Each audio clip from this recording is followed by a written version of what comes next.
Peux-tu nous pitcher Emily in Paris saison 2? Je sais pas du tout ce qui va se passer. Ils sont rentrés en écriture récemment et je pense que ça va être un joyeux bordel. Aouh. Emily in Paris saison 2. Quand aura lieu le tournage? Si tout va bien, fin avril. Je sais que Darren ne veut pas incorporer le Covid dans le monde d'Emily, donc on va attendre que ça se calme un peu pour reprendre le tournage. Quand on te dit Darren Star, tu penses à Sex and the City. Comment s'est passé le casting de Emily in Paris? Il y a eu beaucoup de castings et le dernier, c'était une semaine avant qu'on commence la production, où j'étais parti dans la montagne parce que je pensais ne pas avoir le rôle. Et on m'a rappelé quand j'étais là-haut et j'ai dû redescendre. Et je suis arrivé à Paris, rentré dans une pièce avec Lily, Darren, le réal et les producteurs à Paramount. Et c'est suite à ça que j'ai eu le rôle. Quels sont tes points communs avec Gabriel? Je pense qu'on est tous les deux très connectés à notre féminité et assez sensibles. Il y a un léger problème. Qu'est-ce que c'est? Je vous aime bien.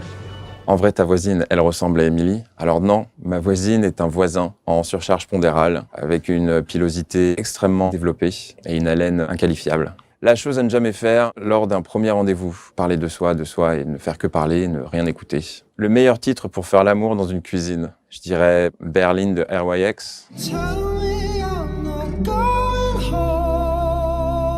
Peux-tu nous dire une anecdote sur Lily Collins? C'est une machine de guerre, elle est toujours très carrée. C'est vraiment un modèle de professionnalisme et elle fait pas beaucoup de bêtises, contrairement à tout le reste du cast. Je sais que j'ai un petit accent, mais si vous parlez pas trop vite, ça va aller. Les critiques sur la série, tu en as pensé quoi? Tout le monde a le droit d'avoir une opinion. C'est tout à fait français d'émettre un avis. Je pense que c'est une série qui a un ton assez léger. On est quand même vachement dans la réalité ces derniers temps. Et donc c'est toujours un petit peu rageant pour certains quand on est sur quelque chose d'un peu léger. Il paraît que tu vas poursuivre ta carrière d'acteur aux États-Unis. Pour le moment, c'est là où j'ai le plus d'opportunités, mais j'ai jamais fermé la porte à la France. L'acteur américain avec qui tu rêverais de tourner. Je suis fan de Denzel Washington depuis toujours. C'est avec ses films que j'ai commencé à être passionné par le cinéma. Donc Denzel, sans hésitation.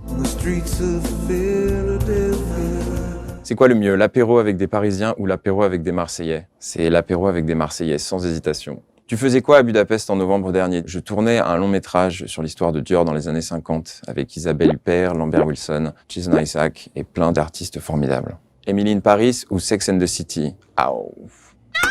Selon toi, quelle est la personnalité de l'année 2020? Je vais rester corporate et je vais dire Lily Collins.